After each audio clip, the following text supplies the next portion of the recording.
Assalamualaikum warahmatullahi wabarakatuh. Dalam kesempatan ini saya akan sedikit menjelaskan materi yang berjudul Menerima Qadha dan Qadar. Video ini untuk memenuhi salah satu tugas mata kuliah telaah materi PAI pada tingkatan SD, SMP, atau SMA. Yang pertama, pengertian qadha.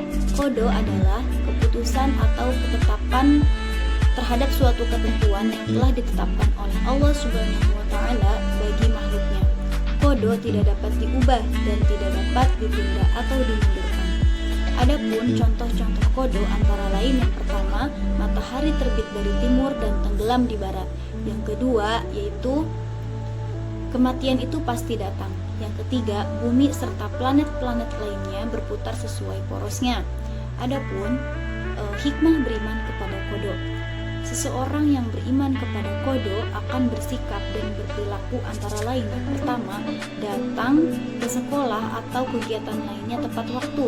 Yang kedua, memanfaatkan waktu untuk belajar dan hal yang positif. Yang ketiga, menerima berapapun uang jajan yang diberikan orang tua. Yang keempat, tidak bersikap sombong di rumah, di sekolah, atau di lingkungan masyarakat. Yang kelima, bertanggung jawab atas tugas yang diberikan kepadanya. Yang keenam, santun dan rendah hati dalam bersikap dimanapun ia berada. Selanjutnya, yang kedua, pengertian qadar. Qadar atau takdir adalah segala ketentuan Allah Subhanahu wa Ta'ala yang telah berlaku terhadap semua makhluknya. Namun, qadar dapat diubah dengan usaha manusia atau ikhtiar. Ikhtiar artinya usaha manusia untuk memenuhi kebutuhan dalam hidupnya. Sesuatu itu terjadi atau tidak terjadi pasti ada sebabnya. Kita bekerja keras sehingga berhasil dan sukses. Keberhasilan usaha pada gigih atau tidaknya usaha kita untuk mencapai keberhasilan diperlukan kehati-hatian pada banyak faktor. Misalnya, Allah Subhanahu wa Ta'ala memberikan modal kecerdasan kepada kita. Hendaknya modal itu dimanfaatkan dengan sebaik-baiknya untuk kebaikan diri sendiri, mengejar cita-cita. Kesuksesan tidak datang sendiri, tetapi diusahakan dengan sungguh-sungguh. Setiap manusia wajib berusaha agar dapat mengubah nasibnya. Kita tidak boleh menyerah pada kesulitan-kesulitan sebelum berusaha. Kita diwajibkan berusaha. Segala sesuatu yang kita peroleh tidak datang dengan sendirinya, tetapi harus diusahakan. Nah, adapun contoh-contoh qadar. Antara lain, yang pertama, menjadi pintar dan menjadi juara kelas karena belajar dan berdoa. Yang kedua, menjadi juara lomba pidato atau juara lomba cerdas cermat karena gigih berlatih.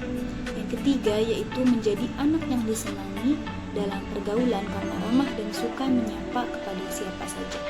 Yang keempat, menjadi anak yang pandai membaca Al-Quran dan menjadi qori atau qori'ah terbaik di sekolah atau sampai ketika provinsi harus usaha yang gigih. Semuanya itu harus dengan usaha manusia yang bersungguh-sungguh atau bisa disebut dengan ikhtiar. Adapun hikmah beriman kepada qadar.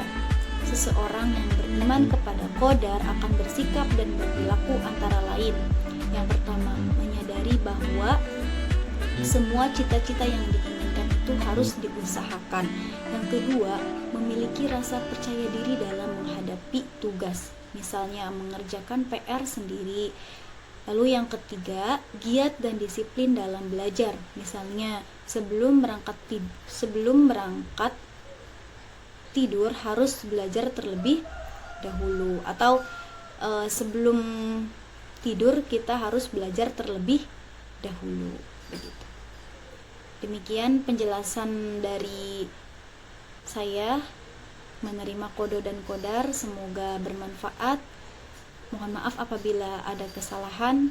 Billahi taufiq wal hidayah. Wassalamualaikum warahmatullahi wabarakatuh.